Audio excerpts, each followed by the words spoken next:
tarde, meu nome é Taliane e hoje eu e minha equipe vamos falar um pouco sobre currículo e etnia. Mas primeiramente é importante lembrar que raça e etnia não são conceitos sinônimos, porque geralmente há essa confusão, onde as pessoas acreditam que raça e etnia são a mesma coisa. Raça primeiramente foi utilizada pela biologia para diferenciar os diferentes tipos de animais.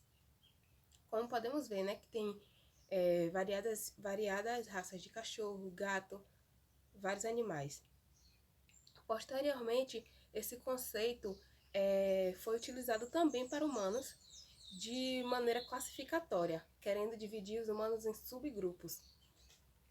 E isso é uma forma hierarquizada que nos mostra um grande teor de dominação. E daí surge o pensamento de que uma raça é superior à outra. Dessa forma, o conceito de raça ficou erroneamente sendo utilizado para determinar grupos étnicos. Porém, estudos realizados já comprovam que não existem subgrupos de humanos. Então, você dizer que existe raça negra, parda, asiática é considerado errado. E essa ideia de separar os humanos em raças é uma construção social que só contribui para o preconceito e o racismo. Mas então, o que seria etnia? O que será etnia?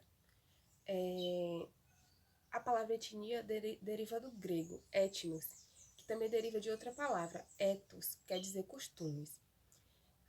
Começou a ser difundida lá por volta do século XIX e XX, com a intenção de designar grupos que compartilham de uma mesma cultura, costumes, religião, elementos de identidade em comum, hábitos, características fenotípicas semelhantes, mas só que essa última não é no que está fundamentada a etnia. Alguns grupos étnicos podem possuir essa característica fenotípica muito parecida, só que isso não é regra.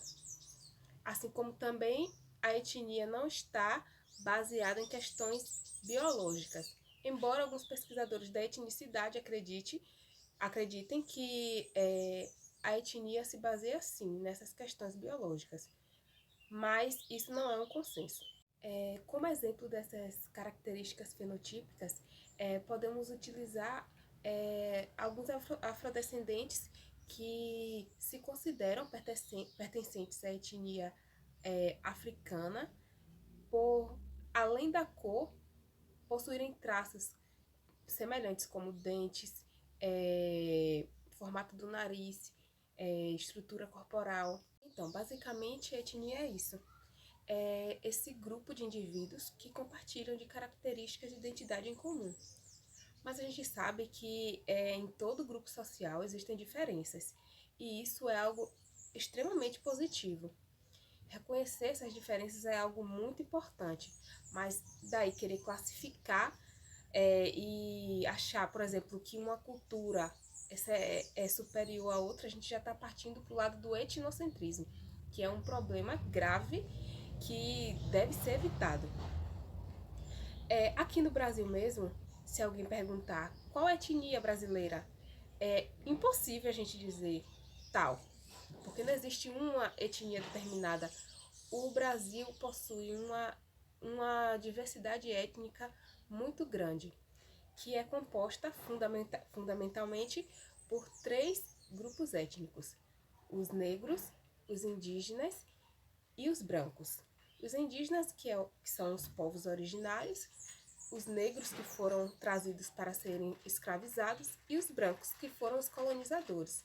A escola, como ambiente sociocultural, tem papel fundamental na luta contra as desigualdades, o racismo, e tem como elemento fundamental o currículo, que, como podemos ver, não é um elemento neutro e nele está implicada relações de poder, onde ele deve corresponder às demandas da escola onde está inserida. Atualmente existe uma lei que eu não vou falar muito sobre ela, não vou me ater muito a ela, porque meus colegas já vão falar, que obriga que nas escolas seja ensinado sobre a história e cultura afro-brasileira, tanto no ensino fundamental quanto no médio. Porém, eu acredito que somente essa lei que obriga que nos currículos seja ensinada sobre essa questão não é algo suficiente. Os educadores também devem estar comprometidos com a sua prática, pois, tirando como exemplo próprio, eu, quando estudava, sobretudo no ensino fundamental, esses assuntos só eram tratados mais no Dia da Consciência Negra. Geralmente, na minha escola faziam um festival de talentos, onde os meninos faziam pinturas, colocavam a música, eles dançavam sonegão, faziam desfile da beleza negra. Tinha um momento que falava sobre Zumbi dos Palmares, não que Zumbi dos Palmares não seja importante, mas também existem outras questões a serem tratadas além disso. Por exemplo, os professores podem estabelecer debates acerca de conceitos como raça, etnia, identidade, falar sobre como o Brasil possui essa pluralidade étnica, como aconteceu essa composição étnica dos brasileiros, pedir que os alunos falem sobre qual etnia eles consideram ser, fazer essa mesma pergunta em casa aos seus pais, anotar, trazer os dados no próximo dia para a sala de aula, comparar os dados com os demais colegas. O que não faltam são possibilidades de trabalhar a etnia e a história e cultura afro-brasileira em sala de aula, abandonando isso de só tratar desses temas em datas comemorativas, muitas vezes de forma até folclorizada. Agora eu passo a falar para os meus colegas para darem seguimento à apresentação do nosso trabalho.